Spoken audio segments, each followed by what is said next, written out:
Mixtures, they are not pure substances, right? They are made up of two or more substances. Now these two substances can be an element mixed with another element. For example, iron is one element and sulfur is another element. It can be an element with a compound, right? That is, can be any element with any compound.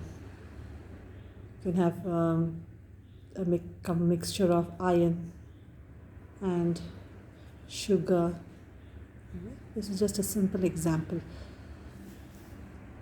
Then you can have a mixture of a compound with a compound. One example is water and sugar, or water and salt also. Water is a liquid and sugar is a solid. Now these mixtures, all right, the components are mixed in any ratio. We can have two types of mixtures, that is homogeneous mixture and heterogeneous mixture. Homogeneous mixture is where the constituents are uniformly mixed. For example, if I mixed sugar and water in a glass, and if I take and pour it into from one glass, there is sugar and water. Okay, this is one mixture of sugar and water.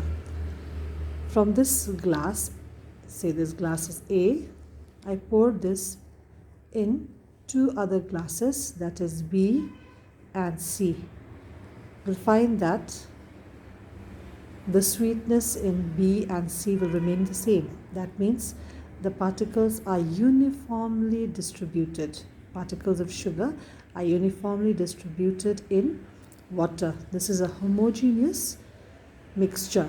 Heterogeneous mixture is where the constituents are not uniformly mixed. For example, water and sand. If I take water and sand in a glass, all right, and let this be A, the sand will not be uniformly distributed in water. And if I try to pour it into two other containers, all right, or two other glasses, say B and C, here one might be more muddy, there might be more sand, and one will be having less of the sand. That is the constituents, since the constituents are not uniformly mixed. All right, now this homogeneous mixture that I mentioned, gave an example before of sugar and water. All right, this homogeneous mixture of two or more substances, all right, where one is usually a liquid, for example, that is sugar and water, we call such a homogeneous mixture as solutions. All right, so solutions are usually homogeneous mixtures of two or more substances, where usually one is a solid. There is another example. Here we have got a solid and a liquid, that is, I have shown you just now, sugar and water. We can also have homogeneous mixture, solution of liquid and liquid. Example, water and alcohol. Then I can have a solution of gas and liquid, that is oxygen in water. And I can have a mixture of homogeneous mixture of gas and gas, oxygen mixed with another gas. Okay. Now, the solution of two solids also is possible. That is what we call as an alloy. Now, in a solution, there are two components. Just now, the main example I was keeping on mentioning was sugar and water. In this component, in this mixture of sugar and water, or in this solution, I find that water is the one which is larger in quantity, and sugar is having little quantity is smaller.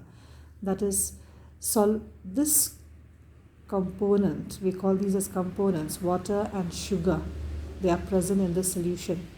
The one which is having a larger component is called as a solvent, that is, in this case it is water, and the one which is having that is a smaller quantity, we call it as the solute. So in a solution, there are two components, that is a solvent and a solute.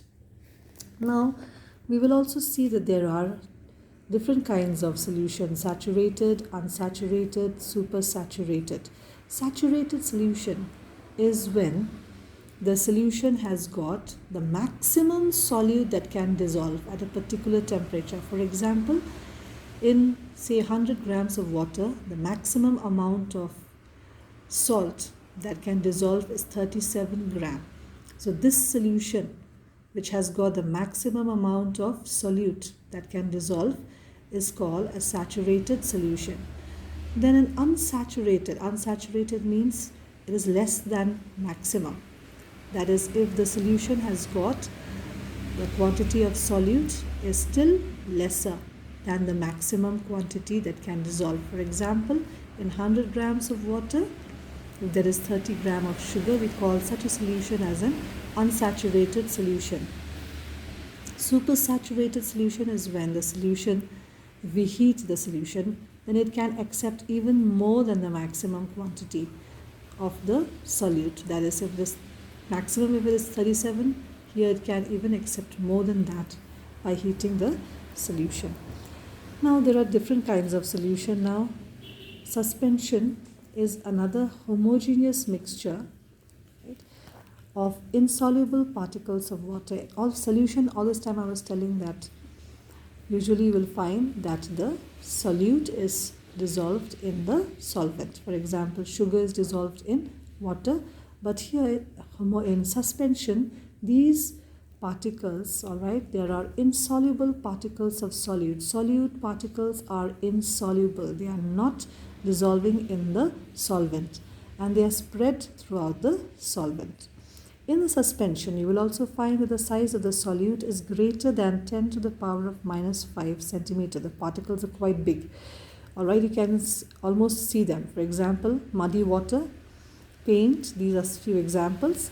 Then these particles can be separated by filtration. For example, if you have muddy water and if you pour it, you have done the process of filtration in your lower classes, you have poured it through a funnel having a filter paper, okay, having a filter paper, then you will see that you can remove the muddy water, the mud from the water.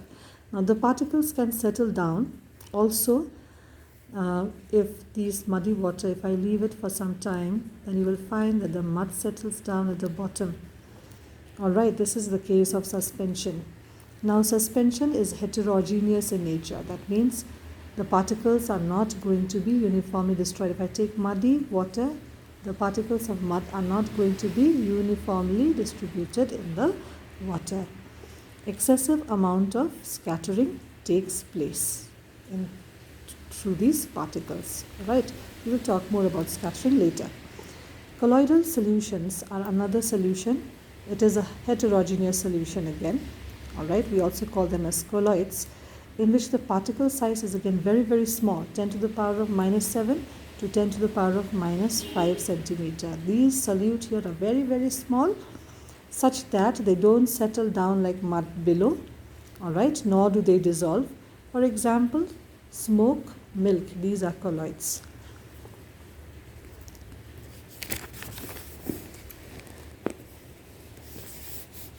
Now the particles in this case, we call it as a dispersed phase, and the solvent where the particles is suspended, we call it as a continuous phase or dispersing medium. So the difference between true solution and colloids, you can see it from the text.